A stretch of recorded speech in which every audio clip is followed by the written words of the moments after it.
Hello student, this is our second lecture for the class 4th and 5th. So the chapter is word विचार.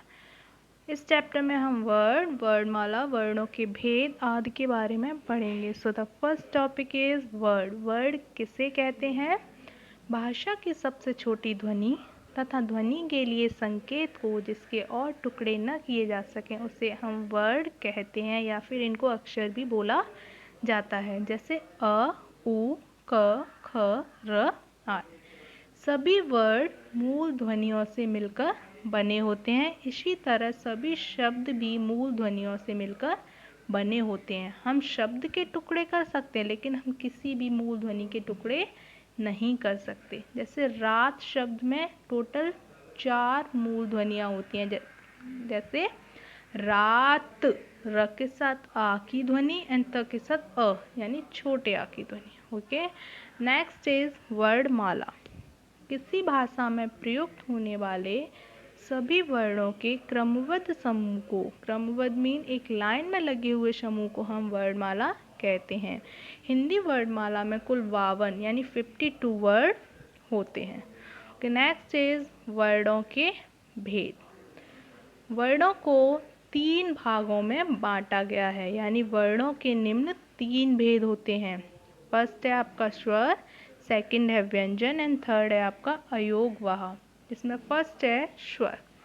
जिन वर्णों का उच्चारण करने में किसी दूसरे वर्ड की आवश्यकता नहीं होती उन्हें हम स्वर कहते हैं. हिंदी में स्वरों की संख्या 11 होती है, जैसे अ, आ, ई, ओ, उ, रे, ए, ऐ, ओ, औ. नेक्स्ट इज स्वर के भेद. स्वर के निम्न 2 भेद होते हैं. फर्स्ट होता है आपका हर्ष स्वर एंड सेकंड है आपका दीर्घ स्वर.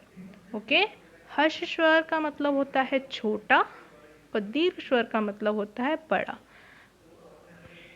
हर्ष स्वर में अ, ई, उ, रे आदि को रखा गया है और दीर्घ स्वर में आपके आ, ई, उ, ओ आदि को रखा जाता है.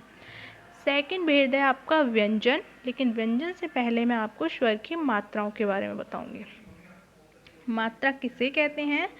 जब स्वरों को व्यंजनों के साथ बोला या लिखा जाता है तब इनके चिन्हों का प्रयोग होता है. ये चिन्ह मात्रा कहलाते हैं. ठीक है, हम डायरेक्ट किसी भी स्वर के व्यंजन के साथ किसी स्वर का प्रयोग नहीं करते, जबकि हम उनकी मात्राओं का प्रयोग करते हैं. जैसे आ की मात्रा को अगर हम व्यंजन के साथ प्रयोग करेंगे तो का, ई की मात्रा की.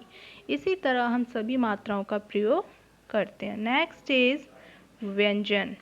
जिन वर्णों का उच्चारण स्वरों की सहायता से होता है, यानी जिनको बोलने के लिए हमें स्वर की मदद लेनी पड़ती है, उन्हें हम व्यंजन कहते हैं.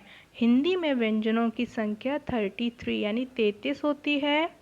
ठीक है, जैसे क, ख, ग, ह आदि. नेक्स्ट इज व्यंजन के भेद. उच्चारण के आधार पर स्वर की तरह ही व्यंजन को भी 3 भागों में बांटा गया है. पहला है आपका स्पर्श व्यंजन, दूसरा है आपका अंतस्थ व्यंजन एंड थर्ड है आपका ऊष्म व्यंजन. ओके, लास्ट विथ आपका जो था वर्णों का अयोगवाह. स्वर और व्यंजनों के अतिरिक्त हिंदी वर्णमाला में 2 वर्ड और भी हैं, अंगह और अह. गह की मात्रा बिंदु जिसे अनुस्वार कहते हैं तथा अह की मात्रा विसर्ग कहते हैं. ओके, जिनको हमेशा शब्दों के अंत में लगाया जाता है. तो अयोगवाह क्या होते हैं?